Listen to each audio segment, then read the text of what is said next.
Tapi tiba-tiba, dorongan nalurinya membuatnya menghantam dinding itu. Apa yang terbuka di baliknya membuatnya terpana.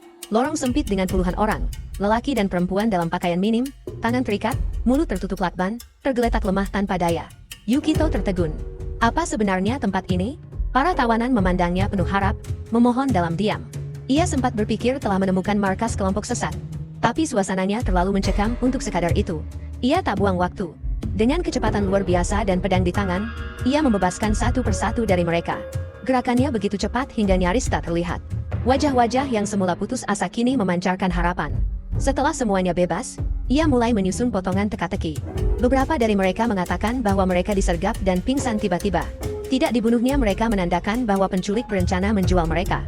Yukito mulai curiga, apakah ini markas kelompok kriminal Crawlers yang selama ini dicari? Bukankah tempat ini seharusnya menjadi pos suplai para petualang? Lalu, sebuah kesadaran muncul. Tempat ini mungkin baru akan menjadi pos suplai di masa depan, setelah dikuasai kembali oleh pihak berwenang. Ia datang terlalu awal. Dalam masa lalunya, Yukito tak peduli pada hal-hal seperti ini.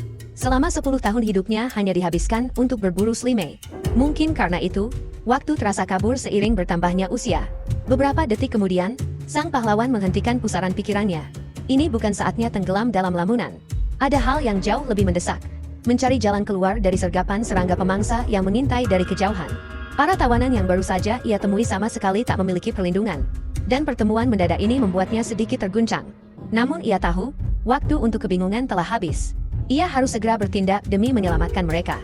Dengan langkah cepat dan suara lantang, sang pahlawan menarik perhatian semua orang, berusaha membuat mereka tenang dan mendengarkan. Yukito mengarahkan jarinya ke langit gelap di atas mereka, memperingatkan akan datangnya kawanan cicas mematikan yang sedang meluncur dengan kecepatan luar biasa. Monster-monster menyeramkan itu bergerak seperti badai, dan dalam hitungan menit, mereka akan membanjiri lantai 15 penjara bawah tanah, tanpa memberi celah sedikit pun untuk melarikan diri. Para tahanan, yang bersembunyi di balik celah gua, melongok dengan mata membelalak. Tak satu pun dari mereka percaya dengan apa yang terlihat. Kepanikan pun merambat cepat, membuat barisan mereka nyaris runtuh. Makhluk-makhluk itu datang dari segala penjuru, seperti lautan tanpa batas.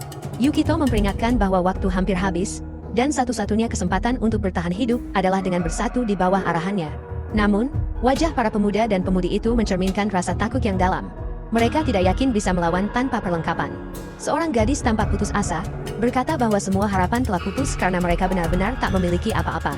Seorang pemuda menambahkan bahwa semua barang mereka telah direbut oleh para Crawler. Namun Yukito hanya menanggapi dengan senyum tenang. Ia berkata bahwa ia bisa mempersenjatai mereka. Dengan cepat, ia mengakses sistem yang dimilikinya, hasil dari pertarungan melawan monster sebelumnya.